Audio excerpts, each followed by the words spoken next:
তেনেহলে বন্ধুত্বৰ নামতে আৰু এটা বিয়েৰ খুলিয়ে দিওঁ নে কি? ভাই হৈ গৈছে আৰু আজিলে মোৰ দেই। তোমাৰ কেপাচিটিনো ইমানেই কম নে?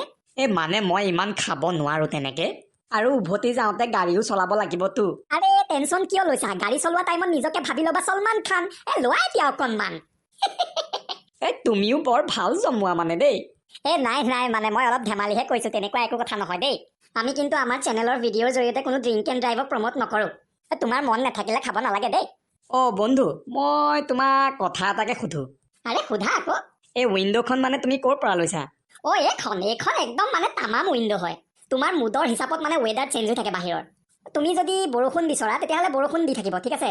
ৰ'দ বিচাৰিলে ৰ'দ দিব, আৰু ৰাতি আন্ধাৰ যদি বিচৰা তেনেহ'লে আন্ধাৰ দিব। একদম মজা দেখোন। পিছে বৌক আজি দেখা নাই যে, ঘৰত নাই নেকি? নাই কাৰণেতো মই আকৌ এইটো প্ৰগ্ৰেম ৰাখিলো। ঘৰত থকা হলেনো মোৰ উৰহী সমান এই কলিজাটোৱে এনেকে ঘৰত বহি মদ খাবলৈ সাহস কৰে নে? তুমিয়ে কোৱাচোন বন্ধু। তুমি কিন্তু একদম কলেজৰ নিচিনাই ল'ৰাটো হৈ আছা কিন্তু দেই এতিয়াও। যি মনত আহে ডাইৰেক্ট কৈ দিয়া আৰু ন? তাই ঘৰত নথকা সময়খিনিহে ক'ব পাৰো। কেনেবাকে শুনা পাবলৈ হলে মই এনেকে আৰু 10-15 দিনলৈ ভাত পানী নোখোৱাকে থাকিব লাগিব আৰু। বাৰু সেইবিলাক বাদ দিয়া এতিয়া। তোমাৰ কিবা বিয়া বাৰু কথা শুনিছিলো মাজতে। বয়সো হ'ল নহয় এতিয়া। তই ভাবিছো একেবাৰে কাম ফেৰা সমাধা কৰি দিওঁ আৰু। সেইটো কথা। সোনকালে বুঢ়া হৈ যোৱা বুলি অকমান ভয় ন?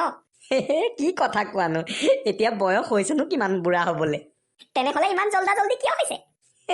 এনে আৰু কিবা ঘামুচি চামুচিয়ে হৈছে হবলা, খজতি হৈছে চাগে। ভাই মানে কেতিয়াবা অকমান নাৰ্ভাছ ফিল কৰো দেই। কি নাৰ্ভাছ হবলগীয়া কথা আছে আকৌ? মানে এইবোৰ বিয়া বাৰু ঘৰ সংসাৰ লৈ আৰু। তুমিতো সাংসাৰিক মানুহে ন এতিয়া। মই বিয়া পাতিম যে, কিবা টিপছ দিয়াচোন। প্ৰথমটো টিপ হ'ল বিয়া নাপাতিবা। টিপছ লাগে তোমাক? চোৱা হা বন্ধু, আজিকালি বিয়া পতা মানে নিজৰ চুতীয়া কটা। চিংগল থাকা, খুচ থাকা। তুমিনো কিয় পাতিলা তেতিয়াহ'লে বিয়া? তো পস্তাই আছো না। তেনেহ'লে মই এতিয়া উঠোৱেই নেকি?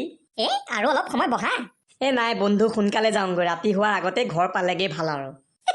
ইমান ভয় কৰা নে? মস্ত মানুহ দেখোন তুমি। মস্ত হৈ লাভ নাই বুজিছা বন্ধু। আজিকালি দেশৰ পৰিস্থিতিবিলাকতো দেখিছাই। আমি সৰু থাকোতে এই চুৰি ডকাইতি এইবিলাক সৰু সুৰা ক্ৰাইমেই শুনিবলৈ পোৱা নাছিলো। কিন্তু এতিয়া দিনে 2-3টাকে মাৰ্ডাৰ, ৰেপ, কিমান যে কি। এইবিলাক নিউজৰ পৰা আঁতৰত থাকিবলৈ মই মোবাইলটো মানে নাচাওঁৱেই আজিকালি, জানানে? কিন্তু দেশৰ এই পৰিস্থিতিবিলাক নাজানিলেওতো নহয়, হয়নে নহয় কোৱাচোন? একদম সঁচা কথা কৈছা তুমি দেই। যোৱা তুমি সোনকালে ঘৰলৈ যোৱা। ঘৰতো চাগে চবেই চিন্তা কৰি আছে দেৰি হৈছে বুলি। যাওঁ দিয়া। আৰু ঘৰ পাই ফোন এটা কৰিবা দেই, নহলে আৰু মোৰ চিন্তা হৈ থাকিব। ঠিক আছে বন্ধু, নিশ্চয় কৰিম। ঠিক আছে, যোৱা। বৰ ভাল লাগিল দেই ইমান দিনৰ পিছত ইয়াক লগ পাই। মাজে মাজে মানে এনেকে অলপ চলপ পাৰ্টি কৰিলে ভাল লাগে আৰু মনটো। ই দেশৰ পৰিস্থিতিৰ কথাটো কিন্তু খুব ভাল ক'লে দেই। ইয়াৰ পৰা মনত পৰিল, তাই আহি পোৱাহিয়ে নাই দেখোন। বহুত টাইম হ'ল দেখোন। বস্তু কিনি চাগে দোকানৰ তলাটো একেবাৰে তাইয়ে মাৰি থৈ আহিব। 10টা বাজিব হ'ল, এতিয়ালৈকে অহা নাই যে। কল এটাকে কৰো মই নিজে, নিজৰটো চিন্তা নাই। আৰে ফোনটো কিয় লগা নাই আকৌ? এনেকুৱা ফাল্টু জিঅ' পেলাই দেও। লাগিছে। অলপমান মূৰত নেখেলাই নে যে অলপ সোনকালে আহিব লাগে ঘৰলে? চিন্তা হ'ব পাৰে ঘৰত থকা মানুহৰ। এইটো মূৰত নেখেলাই নেকি? কাটি গ'ল যে। মই ফোন কৰিলেতো কেতিয়াও নুঠোৱাকে নাথাকে। হৈছে কি মানে? ৰচোন আকৌ এবাৰ কৰো। ফোনটো মানে লাগি আছে, উঠোৱা কিয় নাই? বেগত সোমাই আছে গম পোৱা নাই নেকি? নে চাইলেণ্ট হৈ আছে?